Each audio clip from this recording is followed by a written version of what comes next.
Fala, rapaziada. Resumir aqui rápido um pouco do jogo.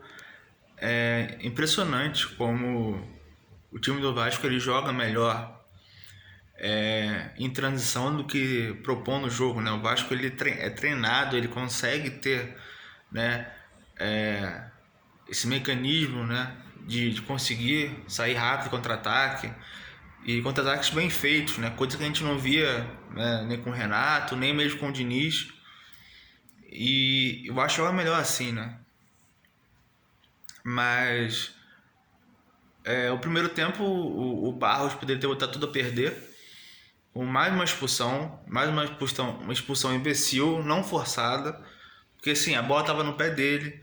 Ele erra o passe. Aí a gente pode questionar se aquela mão do Kaiser conta como uma mão. Entendeu? Mas, cara, ele erra um passe, sabe? Displicente, desatento novamente. E prejudica o Vasco, pô.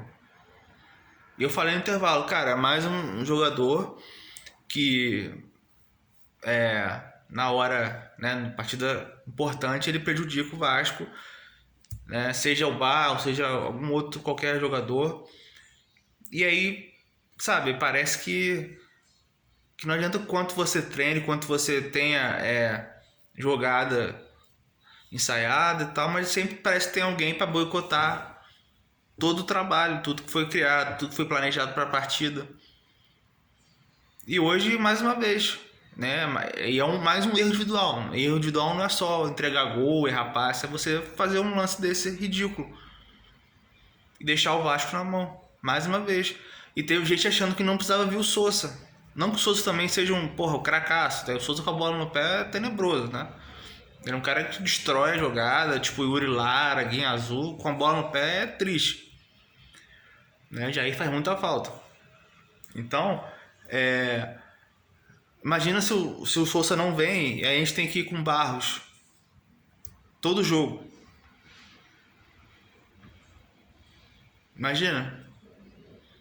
E assim, ainda bem que a gente teve do outro lado um adversário que parecia que ia fazer gol quando, né, bem entendesse, que, né, tocava a bola, mas sem muita agressividade, o Vasco conseguia ali nos contra-ataques. Achei até que o Pedro Manuel demorou a mexer depois da expulsão, né, do Spinelli.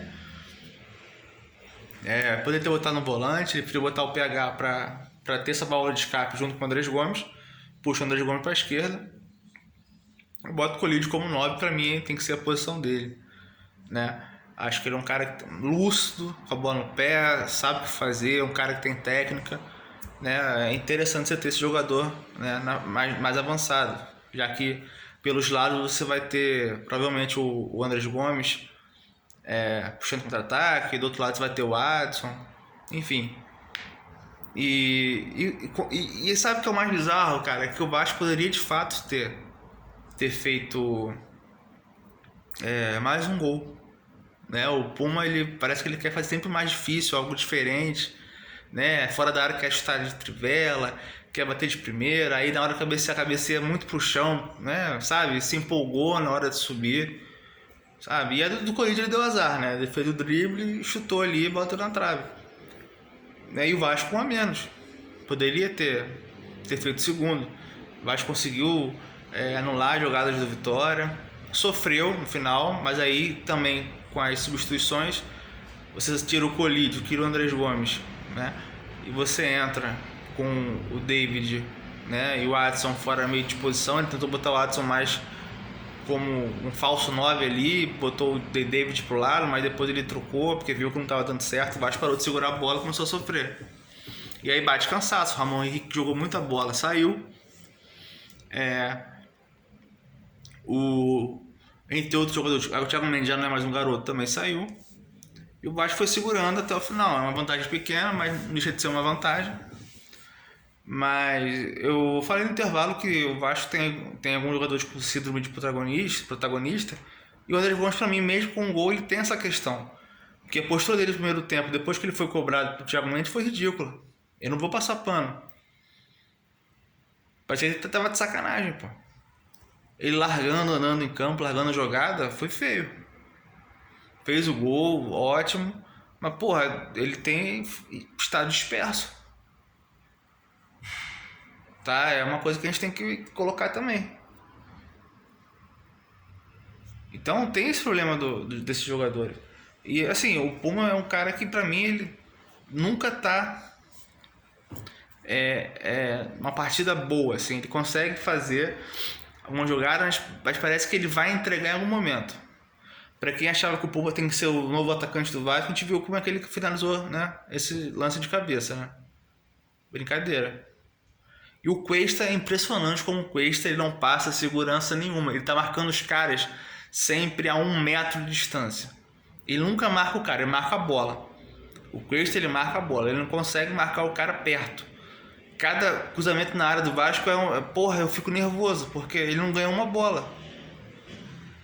Hoje, ele fez o pênalti lá contra o Palmeiras, a bola na mão, porque o cara antecipou ele no cruzamento. A bola ia no gol. Hoje, mais uma vez, o cara finalizou, a bola bateu no peito dele. Imagina se bate na mão dele de novo. Porque ele tá marcando a bola. Ele não marca o cara junto. Se você tem 1,80 m de altura, 1,79 m que é o caso dele, se você não marca o cara junto, o cara vai conseguir levar vantagem em cima de você. Cada bola que ia em cima dele ali, ele batia a cabeça, cara. E sabe qual é o pior? Contra o Cruzeiro, não vai ter Robert Renan pra salvar.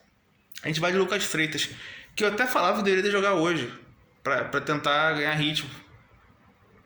Olha só o perigo que vai ser esse cara contra o Cruzeiro. Então, assim, são dois jogadores que ali eles não passam credibilidade, né, na posição. O Puma e o Cuesta. E, cara, e o Piton marcando aquilo ali, né? O Vasco quase tomou um gol porque tomou uma bola nas costas de maneira ridícula. Tá? Então, tem certos jogadores no Vasco que você vê que já estão um tempo lá, que você olha e fala, não tem como esses caras ainda estarem lá. Eu vejo, assim, o Ramon Rica entrando bem com 19 anos aí, 18, 19 anos, sabe? Porque quer mostrar serviço.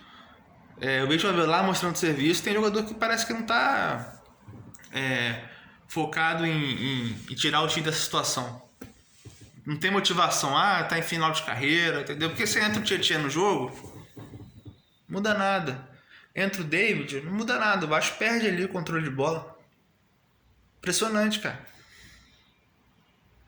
É impressionante.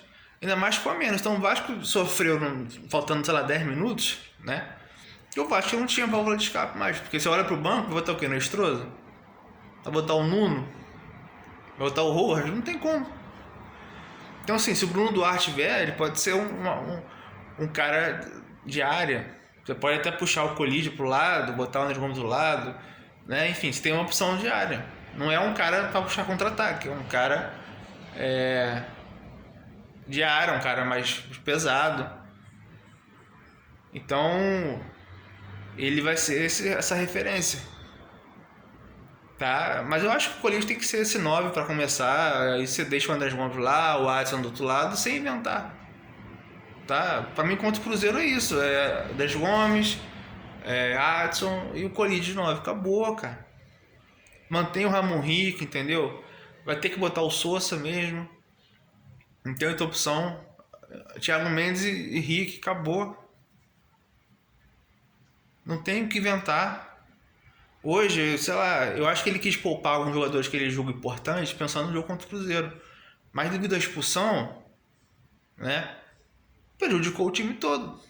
Porque a expulsão, ela faz com que outros jogadores tenham que entrar. O pegar teve que entrar. Entendeu? O Thiago Mendes teve que jogar quase 90 minutos. É isso. É isso, pra mim o Spinelli já não. Assim, o Spinelli tá sempre. Não lembra o Herrera, o quase gol? O Spinelli é sempre o quase gol. Ele sempre chega faltando um pouquinho pra fazer o gol. Falta não sei o que. É sempre isso, pô. E hoje pra mim não justificava nem ele ter entrado. Entendo que possa querer poupar. Enfim, mas pra mim ele não tem condição de estar jogando ali. Ele pra mim é a última opção. Né? E saiu merecido, porque é um cara lento.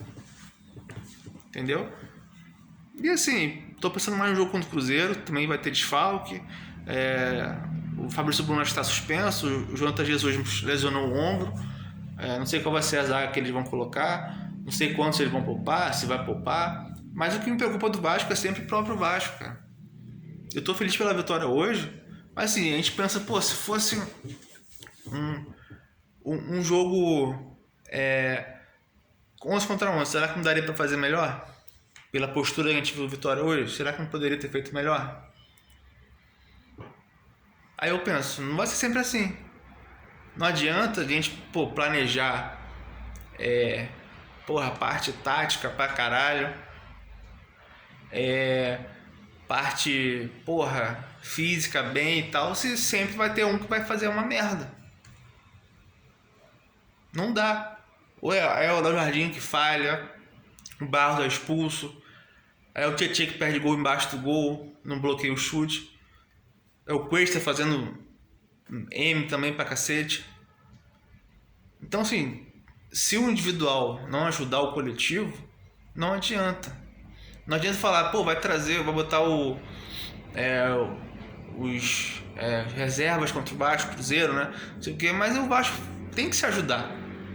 Porque que eu falo, hoje era um jogo que dava o Vasco ganhar de mais gol. Só que a expulsão atrapalha. Repito, poderia ter botado tudo a perder. A gente sabe que o mental dessa equipe é fraco quando toma um gol. Se o Vasco toma um gol, o Vasco não vai ter força para reagir contra a vitória, com a menos. Então, contra o Cruzeiro, os caras têm que ter vergonha na cara e noção de saber o que tá fazendo. Então, noção de passe, de finalização, porque não admite mais erro, não tem mais desaforo, o Vasco tem que ganhar. Não admite mais erros bobos, erros infantis que prejudicam o time. Olha quantos erros individuais o Vasco tem causado ao time, jogadores têm causado desde o ano passado. Não dá. Então, vamos ter um pouco de cabeça no lugar e não se empolgar também, fazer uma partida decente no sábado. Porque esse é o principal objetivo do Vasco.